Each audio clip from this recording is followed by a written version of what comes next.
অসাবধান বশতে একটি অদ্ভুত মুখোশ হাতে পায় লোকটি। সেটি মুখে পরা মাত্রই তার শরীরের গঠন বদলে যায়। সে হুবহু তার শত্রুর রূপ ধারণ করলো। ঠিক তখনই একটি রহস্যময় কণ্ঠ ভেসে উঠলো, মুখোশটি এখন সক্রিয়, তুমি যার দিকে তাকাবে তার রূপ ধারণ করতে পারবে।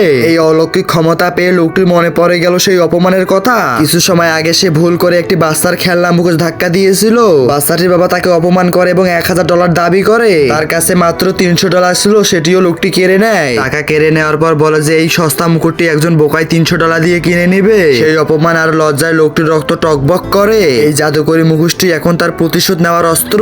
লোকটি তার স্ত্রীকে নিয়ে বাসায় যাচ্ছিল আর বলে যে আমরা আজকে বাসায় গিয়ে মজা করে খাবো। ঠিক তখনই তার অফিস থেকে ফোন আসে। সে তার স্ত্রীকে বলে যে তোমরা বাসায় যাও, আমি অফিস থেকে যাইতেছি একটু পরে। এই সবকিছু আড়াল থেকে লোকটি দেখছিল। সে বলে যে এটাই আমার প্রতিশোধ নেওয়ার সুযোগ, আমাকে এখনই রূপ বদলাতে হবে। এই কথা বলে সে তার স্বামীর রূপ ধারণ করে। বন্ধুরা, এরপর কি হলো আমরা দেখবো পরের পার্টে।